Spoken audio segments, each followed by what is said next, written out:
Painted painless learning. પેન્ટેડની team સાથે વિદ્યાર્થી મિત્રો જોડાવવું હોય, તમારે પેન્ટેડની ટીમ વતી સરસ મજાનું કામ તમને ગમતું હોય અને તમે એપ્લિકેશન થ્રુ ભણવા માંગતા હો તો અહીંયા સ્ક્રીન ઉપર તમામ પ્રકારની માહિતી છે. બીજી વસ્તુ કે અહીંયા નંબર પણ આપેલો છે. તમારે કોઈ પણ બાબતની કઈ જાણકારી મેળવી હોય એપ્લિકેશન બાબતે તો તમે આ નંબર ઉપર કોલ કરી અને તમારા તમામ પ્રશ્નો છે એનું સમાધાન તમે મેળવી શકો. આગળ વધીએ વિદ્યાર્થી મિત્રો, અગત્યના બીજા ચેપ્ટરના પ્રશ્નો અને એ પ્રશ્નોને જ્યારે આપણે વાત કરવા માટે ભેગા થયા છીએ ત્યારે બીજા ચેપ્ટરના અગત્યના પ્રશ્નોની ચર્ચાઓ કરીએ. ચાલો ઝડપથી આગળ વધીએ.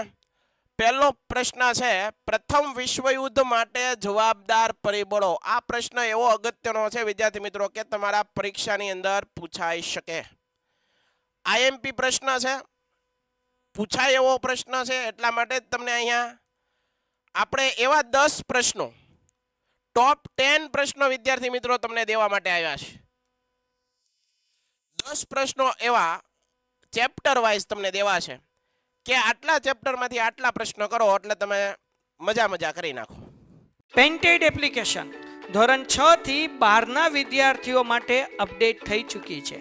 આ એપ્લિકેશનમાં શું છે? બધા જ વિષયના વિડીયોઝ છે. ગુજરાતની બેસ્ટ ફેકલ્ટી દ્વારા લાઈવ લેક્ચર્સ છે. આઈએમપી પ્રશ્ન છે, ટેસ્ટ સિરીઝ છે અને ગુજરાતના તમામ વિદ્યાર્થીઓ સાથે તમે તમારી કમ્પેરિઝન કરી શકો છો.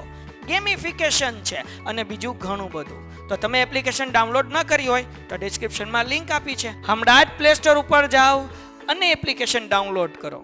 બરોબર છે. પ્રથમ વિશ્વયુદ્ધ માટે કયા પરિબળો જવાબદાર હતા? એટલે કે કારણ કયું હતું આ વિશ્વયુદ્ધ થયું? આ વિશ્વયુદ્ધ માટે જો ભાઈ કોઈ યુદ્ધ હોય ને તો એ યુદ્ધના કોઈ કારણ હોય. કોઈ પણ વસ્તુ અથવા કોઈ પણ ઘટના જ્યારે ઘટે તો એની પાછળ ઘણા બધા કારણો જવાબદાર હોય. તો આ વિશ્વયુદ્ધ જ્યારે થયું તો આ વિશ્વયુદ્ધના કયા કારણો હતા? આ વિશ્વયુદ્ધ થવાનું કારણ શું એ જોઈએ. તો જુઓ અહીંયા બધા મારી સાથે જોડાઈ રહેજો. બરોબર છે, તો તમને સમજાઈ પણ જશે. પ્રથમ વિશ્વયુદ્ધ માટેના જવાબદાર પરિબળો નીચે મુજબના હતા. એક હતું એનું આર્થિક પરિબળ. જો આવી રીતે મુદ્દાઓ યાદ રાખો, ખાલી આર્થિક પરિબળ. પહેલો મુદ્દો આ લખવાનો, આર્થિક પરિબળ. બરોબર છે. તો ભાઈ આર્થિક પરિબળની અંદર જુઓ તો ઔદ્યોગિક ક્રાંતિ અને સંસ્થાનવાદ ઝડપથી ફેલાવાના લીધે યુરોપના દેશો પુષ્કળ કાચા માલ એટલે કોઈ પણ પ્રોડક્ટ હોય, દાખલા તરીકે મારે સુગરની કંપની એટલે કે શેરડી અને ગોળની કંપની મારે સ્થાપવી છે તો એના માટે કાચો માલ શું હોય? શેરડી. બરોબર છે, ખાંડ ને ગોળની. ઓકે, તો કાચા માલની જરૂર પડતી હતી. 19મી સદીના અંતે જર્મનીએ એશિયા આફ્રિકાની બજારોમાં ઇંગ્લેન્ડ ફ્રાન્સની તુલનામાં માલ ઓછી કિંમતે વેચવા માંડ્યો.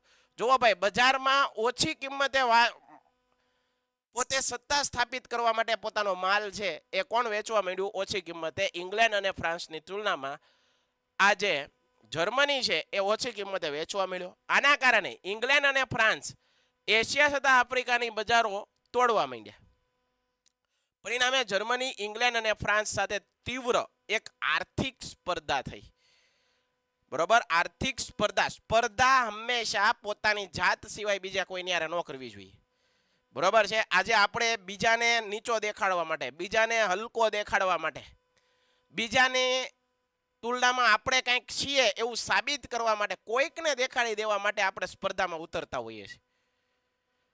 એવું ન હોવું જોઈએ. સ્પર્ધા પોતાના જાત સાથે હોવી જોઈએ. આજે મેં 2 કલાક વાંચ્યું છે તો કાલે હું 4 કલાક વાંચું તો મેં મારી જાત સાથે સ્પર્ધા કરી કે ભાઈ મેં મારા 2 કલાક વધાર્યા રીડિંગને.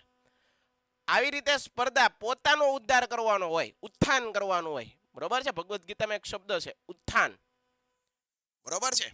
તો સ્પર્ધા છે પોતાની જાત સિવાય બીજે ન કરવાની હોય. આજે લોકો સ્પર્ધાની અંદર જ ડિપ્રેસ થાય છે. ઓલાથી હું આગળ વધી જાઉં, ઓલાને હું હલકો દેખાડી દઉં, ઓલાને હું નીચો દેખાડી દઉં. બરોબર છે. તો આ યુદ્ધો પણ આવી રીતે થયા જુઓ સ્પર્ધામાં. બીજું છે લશ્કરવાદ. આ બીજો પોઈન્ટ. તમારે પોઈન્ટ યાદ રાખો એટલે એના વિશે તમે લખી શકશો, પણ પહેલા આપણને પોઈન્ટ જ યાદ ન હોય તો આપણે લખી ન શકીએ. સમય આપો છો તો એ સમયનો પૂરેપૂરો સદુપયોગ કરો. અહીંયા લશ્કરવાદ એટલે શું ભાઈ? પાડોશી દેશના આક્રમણના ભય અને શંકાથી બીજા પાડોશી દેશો હતા એના ભય ને કારણે England, France, Germany, Italy, Russia આ વગેરે દેશો છે એ સ્વરક્ષણના બહાને, પોતાના રક્ષણના બહાને પોતાના લશ્કર વધારવા માંડ્યા, શસ્ત્ર સામગ્રી વધારવા માંડ્યા. બરોબર છે. જુઓ, એકબીજા દેશો આજે પણ જુઓ, તમે જુઓ છો બધા દેશો શસ્ત્રોનું ઉત્પાદન વધારવા માંડ્યા, કારણ કે એકબીજાને બીક લાગવા માંડી છે. કાલ સવારે યુદ્ધ થાય તો એક દેશ સીધી ધમકી શું આપે, અમે પરમાણુ અખતરો કરશું, અમે પરમાણુ શસ્ત્રોનો ઉપયોગ કરશું. જો કે સારી વાત નથી. જો બધા દેશો છે પાડોશી દેશો લશ્કર વધારવા માંડ્યા અને શસ્ત્ર સામગ્રી વધાર, આના કારણે લશ્કરી સ્પર્ધામાં યુદ્ધનું વાતાવરણ સર્જાણું. બરોબર, યુદ્ધનું વાતાવરણ સર્જાણું. તો બીજું છે લશ્કરવાદ. પહેલું શું હતું, પહેલો પોઈન્ટ શું હતો, બધા કોમેન્ટમાં લખો. પહેલો પોઈન્ટ શું હતો, પ્રથમ વિશ્વયુદ્ધ થવા માટેનું જવાબદાર કારણોમાં પહેલો પરિબળ શું હતું, આર્થિક પરિબળ. પહેલો પોઈન્ટ કયો હતો, આર્થિક. બીજું પરિબળ શું હતું, લશ્કરવાદ. બધા લોકો લશ્કર અને શસ્ત્રોનું ઉત્પાદન દિવસે ને દિવસે શું કરવા માંડ્યા, વધારવા માંડ્યા. ત્રીજું, જૂથબંધી અથવા ગુપ્ત સંધિઓ.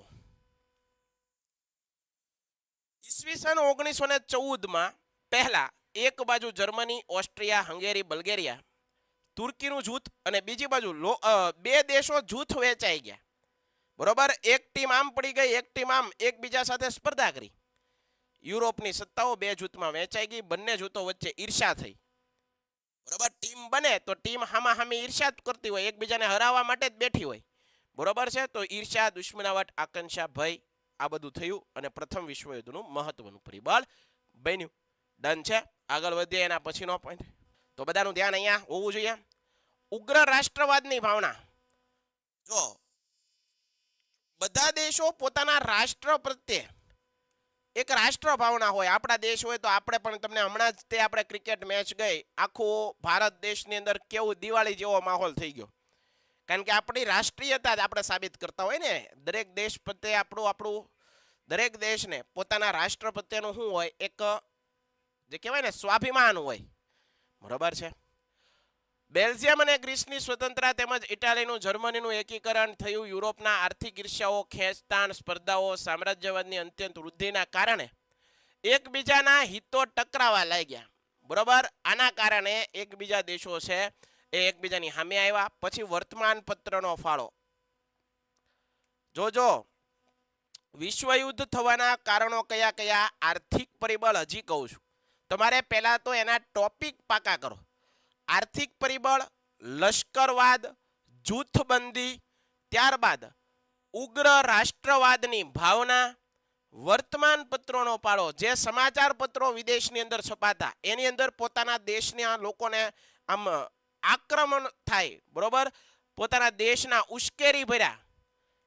બરોબર છે, આટલા બધા મોટિવેશન કરવામાં આવતા, એના કારણે પણ આ યુદ્ધ થયું એવું માનવામાં આવે છે. અને યુદ્ધ અંગેનું તત્વજ્ઞાન. એ વખતે આ યુદ્ધનો સમય હતો, એ સમયે યુરોપના બધા દેશોમાં યુદ્ધ એ જ કલ્યાણ. ખરેખર યુદ્ધથી કોઈ દી કલ્યાણ થાય જ નહીં ભાઈ. બરોબર, યુદ્ધથી સંહાર થાય, લોકોને હાનિ પહોંચે, દેશો ભાંગે. યુદ્ધ એ જ કલ્યાણ. આવી નીતિઓ અપનાવી. ટ્રી ટસ્કે, આ યાદ રાખજો, આ યાદ રાખજો. ટ્રી ટસ્કે પરીક્ષામાં પૂછાય. નામના જર્મન લેખકે શક્તિમાનને જીતવાનો હક છે અને યુદ્ધ એ રાષ્ટ્રીય જરૂરિયાત છે, આવા સિદ્ધાંત પ્રચલિત કર્યા. બધા લોકો એકવાર કોમેન્ટમાં લખો તો ટ્રી ટસ્કે. ઝડપથી હાલો બધા લખો. હું યુદ્ધ અંગેનું, જો શક્તિમાનને જીતવાનો હક છે, યુદ્ધ એ રાષ્ટ્રીય જરૂરિયાત છે, આવું કયા જર્મન લેખકે કીધું હતું, આવું કોણ બોલ્યું હતું, ટ્રી ટસ્કે. આ જો લખ્યું અહીંયા. પછી નીત્સે નામનો વ્યક્તિ, આ નીત્સે નામનો વ્યક્તિ એવું બોલ્યો, એ પણ જર્મન લેખક હતો, આ પણ જર્મન લેખક હતો.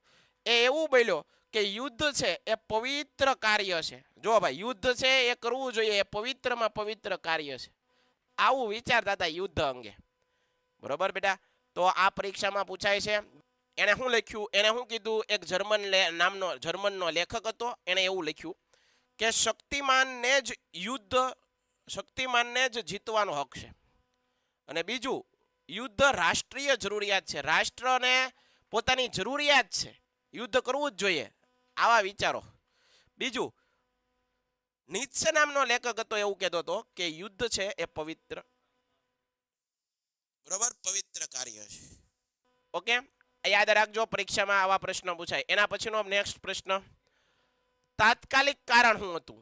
બરોબર છે, તો આ એક પણ આ પ્રથમ વિશ્વયુદ્ધના કારણોમાં એક તાત્કાલિક કારણ પણ હતું કે ભાઈ ઓસ્ટ્રેલિયાના રાજકુમાર આર્કડ્યુક ફર્નાન્ડીસ તેની પત્ની રાજધાની સર્બિયાના કાળા હાથ નામની ઉગ્ર સંસ્થાના સભ્ય ખૂન કર્યા, આના કારણે પણ યુદ્ધ થયું એવું માનવામાં આવે છે. ભાઈ યુદ્ધ અંગેના ઘણા બધા કારણો હોય. હાલો બધા લોકો એકવાર મને લખો તો વિશ્વયુદ્ધના જવાબદાર કારણો, વિશ્વયુદ્ધ થવા માટેના કારણો કયા કયા હતા? વિશ્વયુદ્ધ થવા માટેના વિદ્યાર્થી મિત્રો કારણો કયા કયા હતા? હાલો મને કયો, ઝડપથી મને એકવાર કયો. હાલો બધા, વિશ્વયુદ્ધ થવા માટેના કારણો કયા કયા હતા? તો પહેલું કયું હતું? આર્થિક પરિબળ. પહેલું શું હતું? આર્થિક પરિબળ, બરોબર છે. એના પછી બીજું શું હતું? આર્થિક પરિબળ. પછી બીજું શું હતું? તો કે ભાઈ જો અહીંયા આપણે લખાયું હતું આર્થિક પરિબળ, ત્યારબાદ લશ્કરવાદ, જૂથબંધી, બરોબર છે,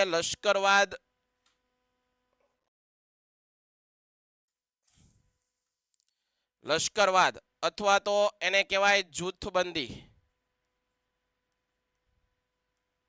સમાચાર પત્રનો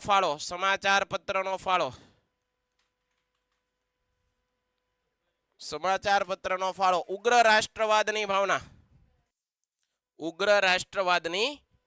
ભાવના, એના પછી વર્તમાન પત્રોનો ફાળો.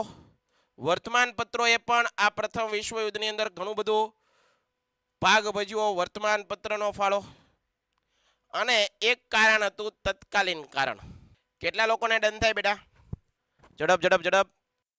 તત્કાલીન કારણ, વેરી ગુડ, બધા લોકો લખે છે. સર પીડીએફ મોકલજો, સ્ક્રીનશોટ પાડી લેજો. ઓકે, અહીંયા ધ્યાન આપીએ. તો આ યાદ રાખજો, વિશ્વયુદ્ધ થવાના આર્થિક પરિબળ, લશ્કરવાદ, જૂથબંધી, સમાચાર પત્ર. તમને આવા પોઈન્ટ આવડતા હોય તો એના વિશે તમે લખી શકો, પણ આપણને પોઈન્ટ ન આવડતા હોય તો આપણને આવડે નહીં, બરોબર? તો આપણે યાદ રાખશું બધા. વેરી ગુડ, ખૂબ સરસ. હાલો એના પછીનો નેક્સ્ટ પ્રશ્ન આપણે જોઈએ. આ એક પ્રશ્નની વાત કરીએ આપણે અત્યારે. એના પછીનો બીજો પ્રશ્ન, 1919 ની અંદર વર્સેલ્સની સંધિ. મોસ્ટ આઈએમપી પ્રશ્ન જે પરીક્ષામાં પૂછાય તે એવો પ્રશ્ન છે, વર્સેલ્સની સંધિ. બધાયનું ધ્યાન અહીંયા હોવું જોઈએ. પરીક્ષા માટે તૈયાર આવો પ્રશ્ન પરીક્ષામાં પૂછાણો હોય તો આપણે એનો જવાબ કઈ રીતે લખવાનો યાદ રાખજો. પહેલા તો વર્સેલ્સની સંધિ ક્યારે થઈ આપણને તારીખ ખબર હોવી જોઈએ બેટા. તારીખ આપણને બધાયને ખબર હોવી જોઈએ કે ભાઈ વર્સેલ્સની સંધિ છે 1919 ની અંદર થઈ હતી, બરોબર? ફ્રાન્સની રાજધાની છે પેરિસ માં મળેલા મિત્ર રાષ્ટ્રોએ શાંતિ પ્રક્રિયા હાથ ધરી. આ વર્સેલ્સની સંધિ એક પ્રકારની શાંતિ પ્રક્રિયા હતી કે ભાઈ હવે પછી આવું યુદ્ધ ન થવું જોઈએ, પણ ખરેખર બીજા વિશ્વયુદ્ધના બીજ આ સંધિ દરમિયાન, આ સંધિમાંથી જ બીજા વિશ્વયુદ્ધ થયું એવું માનવામાં આવે છે. ક્યાં વર્સેલ્સની સંધિ ક્યાં યોજાણી? તો કે ભાઈ ફ્રાન્સની રાજધાની હતી, એનું નામ હતું પેરિસ. ત્યાં કયા દેશોએ, તમને ખબર છે પ્રથમ વિશ્વયુદ્ધ અને બીજા વિશ્વયુદ્ધની અંદર બે રાષ્ટ્રો હતા, એક મિત્ર રાષ્ટ્ર અને ધરી રાષ્ટ્ર. તો આ મિત્ર રાષ્ટ્રએ છે એક પ્રક્રિયા કરી અને એ પ્રક્રિયાને શું કીધું? શાંતિ પ્રક્રિયા. કે ભાઈ હવે બીજી વાર વિશ્વયુદ્ધ થાય નહીં. તારીખ કઈ આવે? 1919. ખાલી સાલ યાદ રાખો, બરાબર છે? તો આ શાંતિ પ્રક્રિયા હાથ ધરી જે પેરિસ શાંતિ સંમેલન તરીકે પણ ઓળખાય છે. શા માટે પેરિસ શાંતિ સંમેલન? કારણ કે આ જે આખું મિત્ર રાષ્ટ્રો ભેગા થયા એ સ્થળ કયું હતું? તો કે ભાઈ પેરિસ ખાતે, બરાબર છે? તેમાં 58 જેટલા કમિશનો રચાયા, 45 જેટલી બેઠકો યોજવામાં આવી. જો ભાઈ આ વર્સેલ્સની સંધિની અંદર 45 જેટલી બેઠકો યોજવામાં આવી, 145. 58 જેટલા તો સંગઠનો રચ્યા આ શાંતિ સંમેલન જર્મની સાથેની સમજૂતી વર્સેલ્સના શીશ મહેલ મિરર પેલેસમાં કરવામાં આવી. ક્યાં કરવામાં આવી? Mirror palace. તેથી તે વર્સેલ્સની સંધિ કહેવામાં આવે છે. વર્સેલ્સ નામનું જર્મનીનું એક શહેર હતું વર્સેલ્સ, અને વર્સેલ્સની અંદર એક મહેલ આવ્યો હતો. એ મહેલની અંદર આ બધી બેઠકો ભરાતી. બરોબર છે? સમાચાર પત્ર, વર્તમાન પત્ર એક જ થાય? હા, એક જ થાય ભાઈ, કાંઈ વાંધો નહીં. બીજી વાર લખાણું તેમાં કાંઈ વાંધો નહીં ભાઈ. યાદ રાખો, પહેલા તો વર્સેલ્સની સંધિ પ્રથમ વિશ્વયુદ્ધ બાદ એક સંધિ અથવા એક શાંતિ પ્રક્રિયા યોજાણી. જો આપણે અહીંયા લખીએ છીએ, તમે પહેલા યાદ રાખી લો કે એક કેટલી 58 જેટલા સંગઠન, 145 જેટલી બેઠકો. બરોબર છે? ક્યાં? જર્મની સાથેની સમજૂતી વર્સેલ્સના શીશ મહેલમાં યોજવામાં આવી. અંતે મિત્ર રાષ્ટ્રોએ હારેલા જૂન 1919માં વર્સેલ્સની સંધિ લાદી. આ સંધિમાં 4 પ્રકારની જોગવાઈઓ કરવામાં આવી. સંધિની અંદર કેટલા પ્રકારની જોગવાઈ? 4 પ્રકારની. કઈ કઈ? એક તો પ્રાદેશિક વ્યવસ્થા, એક હતું લશ્કરમાં ઘટાડો, એટલે કે નિશસ્ત્રીકરણ કરવું, લશ્કરો બધાને ઘટાડવાના. ત્રીજું હતું યુદ્ધમાં વળતર આપવું, હપ્તાની ગોઠવણી અને યુદ્ધ દંડ, જે લોકો યુદ્ધ કરે છે. અન્ય જોગવાઈઓ પણ હતી. બરોબર, યાદ રાખજો. વર્સેલ્સની સંધિમાં અમેરિકાના પ્રમુખ વુડરો વિલ્સન, બ્રિટિશના વડાપ્રધાન લોર્ડ જ્યોર્જ, વુડરો વિલ્સન બ્રિટિશ વડાપ્રધાન લોર્ડ જ્યોર્જ અને ફ્રાન્સના વડા ક્લેમેન્સોએ મહત્વની કામગીરી કરી. પ્રથમ વિશ્વયુદ્ધ માટે જર્મનીને જવાબદાર ગણી અને તેના ઉપર પ્રથમ વિશ્વયુદ્ધનું જવાબદાર કારણ, પ્રથમ વિશ્વયુદ્ધમાં કયા રાષ્ટ્રને જવાબદાર ગણવામાં આવ્યું? પ્રથમ વિશ્વયુદ્ધનું કારણ કોણ? પ્રથમ વિશ્વયુદ્ધ થયું તો એના માટે જર્મની જવાબદાર છે, અને એના કારણે એને દંડ આપો. કેટલો? 6.5 અબજ પાઉન્ડનો યુદ્ધ દંડ એ સમયે આપ્યો. અને અહીંથી જ આ ઘટનાને કારણે જ બીજું વિશ્વયુદ્ધ લડાનું, બીજું વિશ્વયુદ્ધ થયું. પેન્ટેડ એપ્લિકેશન ધોરણ 6 થી 12ના વિદ્યાર્થીઓ માટે અપડેટ થઈ ચૂકી છે. આ એપ્લિકેશનમાં શું છે? બધા જ વિષયના વિડીયોઝ છે. ગુજરાતની બેસ્ટ ફેકલ્ટી દ્વારા લાઈવ લેક્ચર્સ છે. આઈએમપી પ્રશ્ન છે, ટેસ્ટ સિરીઝ છે, અને ગુજરાતના તમામ વિદ્યાર્થીઓ સાથે તમે તમારી કમ્પેરિઝન કરી શકો છો. ગેમિફિકેશન છે અને બીજું ઘણું બધું. તો તમે એપ્લિકેશન ડાઉનલોડ ન કરી હોય તો ડિસ્ક્રિપ્શનમાં લિંક આપી છે. હમણાં જ પ્લે સ્ટોર ઉપર જાઓ અને એપ્લિકેશન ડાઉનલોડ કરો. ઝડપથી બોલો હાલો. વર્સેલ્સની સંધિ ક્યારે થઈ? તો 1919ની અંદર વર્સેલ્સની સંધિ છે એ પ્રથમ વિશ્વયુદ્ધના અંતે કરવામાં આવી. આ એક પ્રકારની શાંતિ પ્રક્રિયા હતી. આ વર્સેલ્સની સંધિમાં કોણ? તો ભાઈ મિત્ર રાષ્ટ્રોએ એક શાંતિ પ્રક્રિયા કરી. આથી એને અને પેરિસ ખાતે યોજાણી, આથી તેને પેરિસની શાંતિ પ્રક્રિયા તરીકે પણ ઓળખાય છે. આ વર્સેલ્સ નામનું સ્થળ છે જર્મનીની અંદર. એક વર્સેલ્સના મહેલની અંદર આ બેઠકો યોજાતી, આ સંધિ થઈ હતી. આથી એને વર્સેલ્સની સંધિ તરીકે ઓળખવામાં આવે. આ વર્સેલ્સની સંધિની અંદર 4 પ્રકારની જોગવાઈ હતી. કેટલા પ્રકારની? 4 પ્રકારની જોગવાઈઓ હતી. કેટલી બેઠકો? 58 જેટલા કમિશનો, 145 જેટલી બેઠકો યોજાણી. એની અંદર જોગવાઈઓ કઈ કઈ હતી? તો કે ભાઈ જોગવાઈઓ હતી પ્રાદેશિક વ્યવસ્થા, લશ્કરમાં ઘટાડો અને નિશસ્ત્રીકરણ, એટલે કે શસ્ત્રોનું ઘટાડો. ત્રીજું યુદ્ધમાં વળતર અને હપ્તાની ગોઠવણી, એટલે યુદ્ધ દંડ, અને બીજી ઘણી બધી જોગવાઈઓ. પણ વાંધો ક્યાં પડ્યો? વાંધો ક્યાં પડ્યો? બીજું વિશ્વયુદ્ધ થયું તો શું કરવા? કારણ કે પ્રથમ વિશ્વયુદ્ધની અંદર જે બધું કાંઈ પણ થયું એના માટે જર્મની જ જવાબદાર છે. બીજા કોઈએ કાંઈ કર્યું જ નથી. આવું કરવામાં, આવું જર્મની ઉપર દોષ નાખવામાં આવ્યો. એના કારણે બીજા વિશ્વયુદ્ધ છે એના બીજ વવાયા.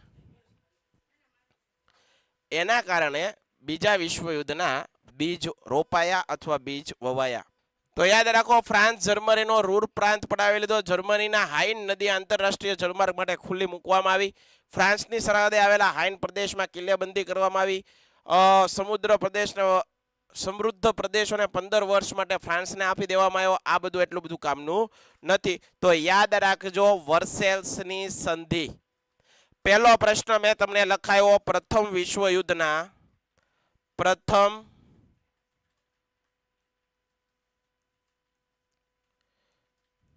વિશ્વયુદ્ધ માટેના જવાબદાર કારણો. આ એક ટોપિક લખાયો મેં તમને.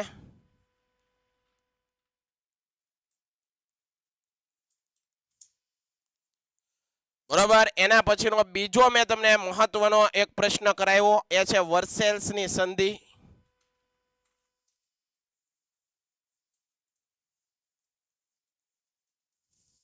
આ પણ મોસ્ટ આઈએમપી પ્રશ્ન છે.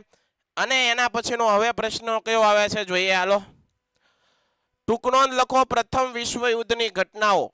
પ્રથમ વિશ્વયુદ્ધની અંદર કઈ કઈ ઘટનાઓ ઘટી એ પ્રશ્ન લખવાનો છે. બધા લોકો આપણે અહીંયા ધ્યાન આપો એટલે તમને સમજાઈ જશે ઝડપથી.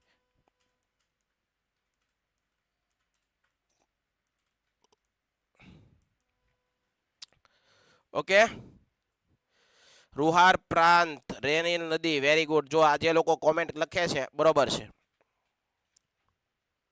8:15 સુધી આપણો લેક્ચર છે.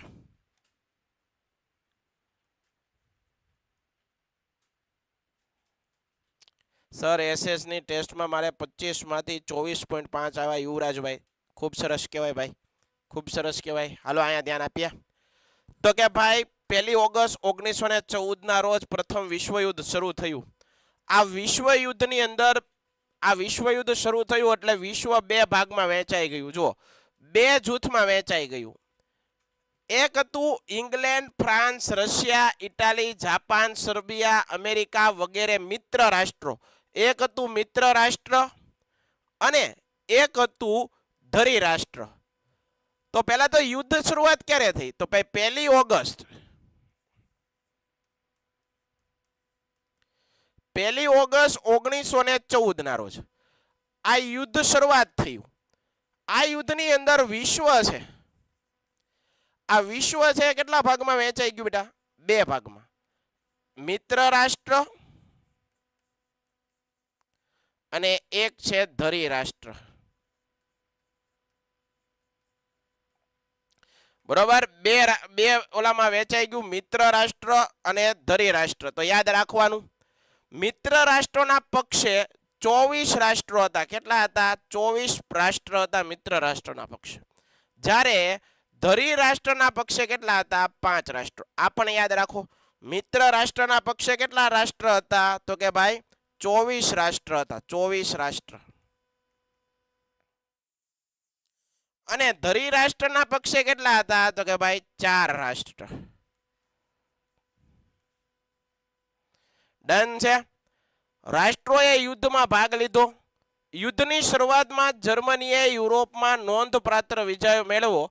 તેણે ફ્રાન્સ, રશિયાના સૈનિકોને મોટી સંખ્યામાં સંહાર કર્યો. સબમરીન યુદ્ધ કરીને મિત્ર રાષ્ટ્રો અનેક જહાજો ડૂબાડી દીધા. યુદ્ધમાં બંને જૂથોના પરસ્પર હવાઈ હુમલાઓ, ટેન્કો, ઝેરી ગેસ વગેરે શસ્ત્રોનો ઉપયોગ થયો. 1917માં રશિયામાં ક્રાંતિ થઈ, તેથી યુદ્ધમાંથી બહાર નીકળી ગયું. ડન થાય છે. તો યાદ રાખવાનું. હાલો સર, મારે એસએસના એક પરીક્ષામાં 50 માંથી 49 આવ્યા. કાંઈ વાંધો નહીં. સરસ, બહુ સરસ કહેવાય. અહીંયા ધ્યાન આપીએ તો 50 માંથી 50 આવે.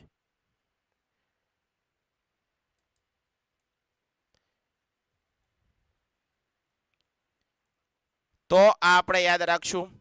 Happy Holi, happy Holi. હાલો, તો કે ભાઈ 1 ઓગસ્ટના રોજ પ્રથમ વિશ્વયુદ્ધની શરૂઆત થઈ. વિશ્વ 2 જૂથમાં વહેંચાઈ ગયું. એક હતું મિત્ર રાષ્ટ્ર, એક હતું ધરી રાષ્ટ્ર. મિત્ર રાષ્ટ્રોના પક્ષે 24 રાષ્ટ્ર હતા. ધરી રાષ્ટ્રના પક્ષે 4 રાષ્ટ્ર હતા. રશિયા બહાર નીકળી ગયું કારણ કે રશિયાની અંદર રશિયન ક્રાંતિ થઈ 1917 ની અંદર, એટલે રશિયા બહાર નીકળી ગયું. એના પછીનો મોસ્ટ આઈએમપી પ્રશ્ન જોઈએ. આ સમયે જર્મની ખૂબ શક્તિશાળી રાષ્ટ્ર હતું. તેને અમેરિકાની લ્યુસિટાનિયા સ્ટીમરને ડૂબાડી દીધી. આ ઘટના અમેરિકાના 147 જેટલા સૈનિકો માર્યા ગયા. આથી 1 એપ્રિલ 1917માં અમેરિકા યુદ્ધમાં મિત્ર રાષ્ટ્રોના પક્ષે જોડાયું અને તેની સાથે પનામા, ગ્રીસ, ક્યુબા, ચીન આવા મોટા રાષ્ટ્રો છે. મિત્ર રાષ્ટ્રોની તાકાતમાં વધારો થયો. અમેરિકા સૈન્ય સામે જર્મનીનું સૈન્ય ટકી શક્યું નહીં. આથી સમગ્ર યુદ્ધ છે એનું પાસું પલટાઈ ગયું. સપ્ટેમ્બર 1918માં બલ્ગેરિયા, ઓક્ટોબર 1918માં ઓસ્ટ્રિયા અને તુર્કી મિત્ર રાષ્ટ્રોની શરણાગતિ સ્વીકારી લીધી. જર્મનીનો સમ્રાટ કેસર વિલિયમ બીજો જર્મન છોડીને ભાગી ગયો. જર્મન પ્રજાસત્તાક 11 નવેમ્બર 1918ના રોજ મિત્ર રાષ્ટ્રોની શરણાગતિ સ્વીકારી યુદ્ધ વિરામ પર હસ્તાક્ષર કર્યા અને પ્રથમ વિશ્વયુદ્ધનો અંત આવ્યો. પ્રથમ વિશ્વયુદ્ધનો શું આવ્યો? અંત આવ્યો. Very good. ડન છે? ઝડપથી.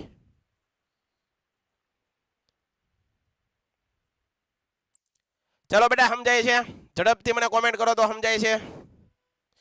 હલો હલો, ઝડપથી.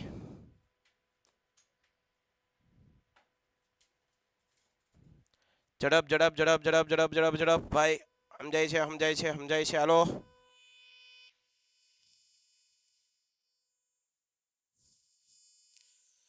ઓકે, આગળ વધીએ. એના પછીનો નેક્સ્ટ પ્રશ્ન. રશિયન ક્રાંતિ પરીક્ષા માટે પૂછાય. રશિયન ક્રાંતિ, આને જ બોલ્શેવિક ક્રાંતિ પણ કહેવાય. પરીક્ષા માટેનો મોસ્ટ આઈએમપી પ્રશ્ન. રશિયન ક્રાંતિ વિશ્વ ઇતિહાસમાં મહત્વની ઘટના. રશિયાના જાર રાજાઓ આપખુદ હતા, નિરંકુશ સત્તા ભોગવતા. જારના શાસકો. યાદ રાખો, રશિયન ક્રાંતિને જ કઈ ક્રાંતિ કહેવાય? બોલ્શેવિક ક્રાંતિ કહેવાય.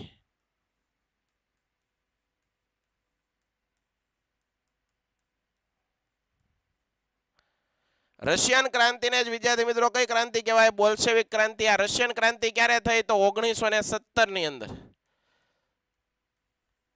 આ યાદ રાખજો બધા, 1917 ની અંદર રશિયન ક્રાંતિ થઈ. એના પછીનો નેક્સ્ટ પ્રશ્ન.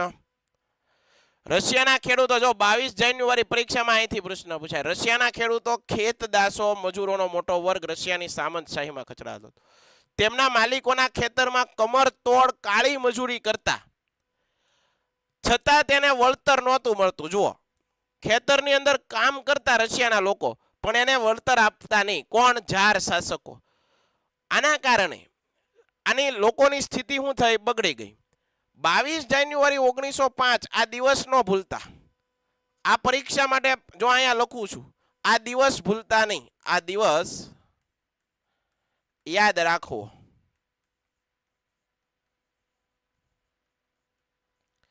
શા માટે યાદ રાખવો? કારણ કે પરીક્ષામાં અહીંથી પ્રશ્ન બેટા પૂછાય છે. 22 જાન્યુઆરી 1905. બધા લોકો એકવાર કોમેન્ટમાં લખો 22 જાન્યુઆરી 1905 રવિવાર. 22 જાન્યુઆરી 1905 રવિવાર. આવું 10 વાર બોલો ને એટલે પાકું થઈ જાય. 22 જાન્યુઆરી 1905 રવિવારનો દિવસ હતો. કયો દિવસ હતો? રવિવાર. કયો દિવસ હતો બેટા? રવિવારનો દિવસ હતો. અને આ દિવસે સેન્ટ પીટર્સબર્ગના લોકો ફાધર ગેપોન નામના પાદરીના નેતૃત્વ નીચે સરઘસ કાઢી અને નિકોલસ બીજાને આવેદન આપવા ગયા હતા. આવેદન એટલે હું?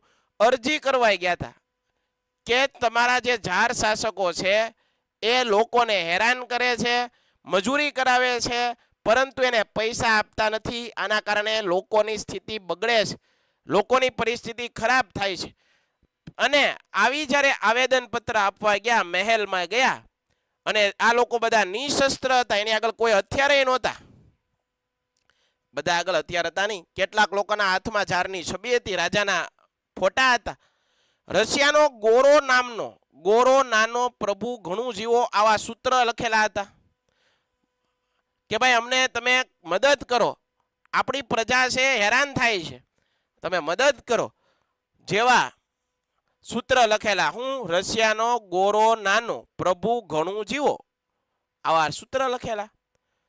આ લોકો પર જાર લશ્કરે ગોળીબાર કર્યો. જો શું કર્યું? ગોળીબાર કર્યો ભોળી પ્રજા ઉપર. જે નિર્દોષ પ્રજા હતી, જે પોતાના અધિકાર માંગવા ગઈ, એના ઉપર શું કર્યું? ગોળીબાર. 22 જાન્યુઆરી 1905 લોહિયાળો રવિવાર. Very good, very good. બરોબર છે. તો એના ઉપર ગોળી છે એ ગોળીબાર કર્યો. આના કારણે નિર્દોષ લોકોને મારી નાખ્યા. જુઓ, સમાજમાં આવું જ થતું હોય ને ભાઈ. નિર્દોષ જે લોકો છે હેરાન એને જ કરે છે લોકો. જે લોકો નિર્દોષ છે, જે લોકો બિચારા દરરોજનું લાવીને દરરોજ ખાય છે, આવા લોકો જ હેરાન થતા હોય છે. તો અહીંયા પણ આવું થયું. હજારોને ઘાયલ કર્યા. સેન્ટ પીટર્સબર્ગ જારના મહેલમાં આગળ બરફ લોહીથી લાલ થઈ ગયો. જો આગળનો જે મહેલ હતો, મહેલને ગોળીબાર એટલો થયો કે વિદ્યાર્થી મિત્રો આખો મહેલ છે લોહી ફેલાઈ ગયું. અને આ દિવસ રવિવારનો હતો, એટલે આ દિવસને લોહિયાળો રવિવાર તરફ ઓળખવામાં આવે છે. આ ઘટના ક્યારની હતી? બધા લોકોને યાદ રહેવી જોઈએ. 22 જાન્યુઆરી 1905 રવિવાર. લોકો છે કોને આપવા ગયા? સેન્ટ પીટર્સબર્ગના લોકો ફાધર ગેપોન નામના પાદરીના નેતૃત્વ નીચે કોણ હતા? ફાધર ગેપોન. આ બધા લોકોને સરઘસની અંદર લઈ ગયા હતા કે આપણે હાલો જઈએ, આપણા જે રાજા છે એને આગળ આપણે અરજી કરવા જઈએ, આવેદન આપવા ગયા. અને આ લોકો નિશસ્ત્ર હતા, શાંતિથી મદદ માંગવા ગયા અને ગોળીબાર કર્યો અને ગોળીબારમાં લોકો મરાણા.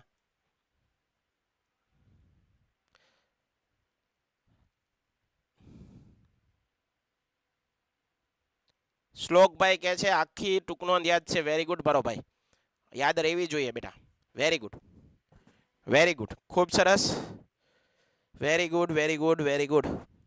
પેન્ટેડ એપ્લિકેશન ધોરણ 6 થી 12 ના વિદ્યાર્થીઓ માટે અપડેટ થઈ ચૂકી છે. આ એપ્લિકેશનમાં શું છે? બધા જ વિષયના વિડીયોઝ છે. ગુજરાતની બેસ્ટ ફેકલ્ટી દ્વારા લાઈવ લેક્ચર્સ છે, આઈએમપી પ્રશ્ન છે, ટેસ્ટ સિરીઝ છે અને ગુજરાતના તમામ વિદ્યાર્થીઓ સાથે તમે તમારી કમ્પેરિઝન કરી શકો છો. ગેમિફિકેશન છે અને બીજું ઘણું બધું. તો તમે એપ્લિકેશન ડાઉનલોડ ન કરી હોય તો ડિસ્ક્રિપ્શનમાં લિંક આપી છે, હમણાં જ પ્લે સ્ટોર ઉપર જાઓ અને એપ્લિકેશન ડાઉનલોડ કરો. હાલો આગળ વધીએ. લોહિયાળ રવિવારની ઘટના આપણે જોઈ લીધી. 1905માં રશિયા જાપાન વચ્ચે એક યુદ્ધ થયું. લોહિયાળની રવિવારની જે ઘટના આખી મેં તમને સમજાવી. પરીક્ષામાં તમને ટૂંક નોંધની અંદર 2 માર્ક 3 માર્કની અંદર પૂછાય તો આપણને આવડવી જોઈએ. બરોબર છે. એના પછી નેક્સ્ટ જે પ્રશ્ન છે રાષ્ટ્રસંઘના ઉદ્દેશો. તમને ખબર છે કે યુદ્ધો થયા વિશ્વની અંદર, મહત્વના યુદ્ધો. આમ તો ઇતિહાસ છે આખું યુદ્ધોના પાના ભરેલા છે, પણ એમાં જે મહત્વના યુદ્ધો છે એ આ 2 યુદ્ધો, પ્રથમ વિશ્વયુદ્ધ અને દ્વિતીય વિશ્વયુદ્ધ. આ પ્રથમ વિશ્વયુદ્ધ અને દ્વિતીય વિશ્વયુદ્ધ છે એમાં રાષ્ટ્રો છે એકબીજાના દુશ્મનો બન્યા અને એના કારણે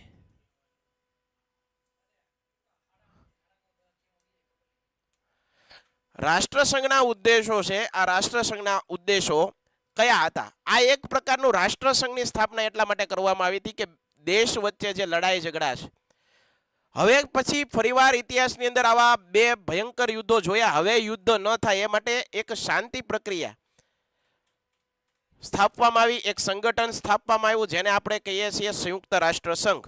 આ સંયુક્ત રાષ્ટ્ર સંઘ છે એના ખતપત્રની અંદર એના નિયમો કેવા હતા, કઈ બાબતો ઉપર ચર્ચા કરવાની હતી એ જોઈએ આપણે. તો કે ભાઈ આંતરરાષ્ટ્રીય શાંતિ અને સલામતી સ્થાપે, વિશ્વના દેશના લોકો એકબીજા સાથે ભાઈચારાથી રહે, શાંતિ સ્થપાય. બરોબર છે.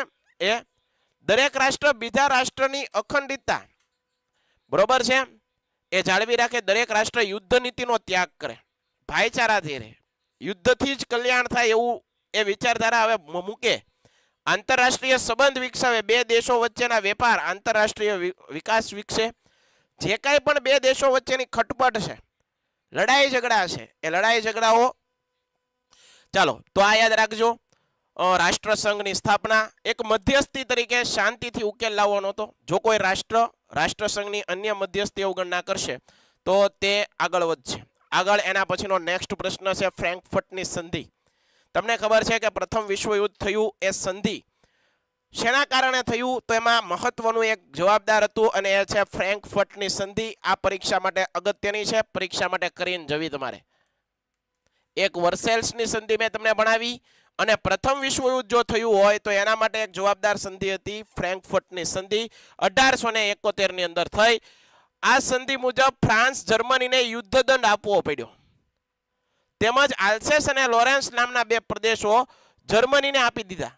જર્મનીએ કરેલું અપમાન ફ્રાન્સ ક્યારેય ભૂલી ન શક્યું. ફ્રેન્કફર્ટની સંધિ પ્રથમ વિશ્વયુદ્ધનું મુખ્ય કારણ બન્યું. 22 જાન્યુઆરી 1905 નો દિવસ એટલે કે લોહિયાળ રવિવારનો દિવસ. આ વિદ્યાર્થી મિત્રો મેં તમને પહેલાથી જ કીધું, મોસ્ટ આઈએમપી હતું, હમણાં જ આપણે વાત કરી, તો એ પણ તમે યાદ રાખજો. બરાબર, એ પણ આપણને યાદ રહેવું જોઈએ. એના પછીનો નેક્સ્ટ પ્રશ્ન છે નીચેના શબ્દોની સંકલ્પના સમજાવવાનું કે તો આવડવું જોઈએ. સંધિ અથવા સુલે એટલે શું? સમાધાન કરવું. સંધિ એટલે શું? 2 દેશો વચ્ચે મતભેદો હોય, વિચારસરણીના મતભેદો હોય અથવા 2 દેશો વચ્ચે લડાઈ ઝઘડા થતા હોય તો કોઈ ત્રીજો આવી અને એનું સમાધાન કરાવે.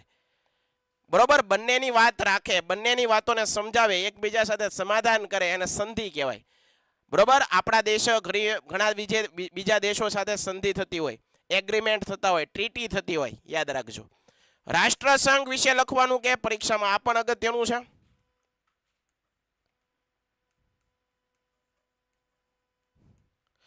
રાષ્ટ્રસંઘ એટલે રાષ્ટ્રનો સંગઠિત વ્યવસ્થિત સમુદાય. પ્રથમ વિશ્વયુદ્ધના અંતે વિશ્વના દેશો વિશ્વની જરૂરિયાત સમજાઈ, બરોબર, અને 10 જાન્યુઆરી 1920 રોજ નેશન ઓફ લીગ એટલે કે રાષ્ટ્રસંઘની સ્થાપના થઈ, બરોબર છે. તો યાદ રાખજો. અફીણ વિગ્રહ પરીક્ષા માટે મોસ્ટ આઈએમપી વિદ્યાર્થી મિત્રો.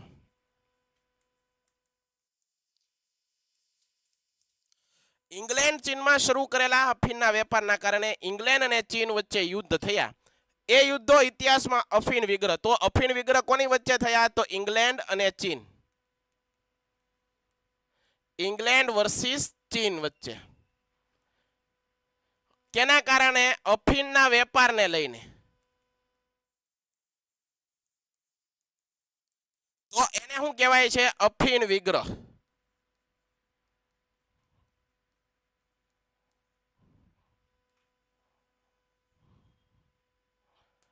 તો આ વાત તમારે બધાએ ધ્યાનમાં લેવાની છે. તો આ વાત કરી અફીણ વિગ્રહ. બીજું ચેપ્ટરના જે કાંઈ પણ અગત્યના પ્રશ્ન હતા મારા વિદ્યાર્થી મિત્રોએ તમને આપ્યા.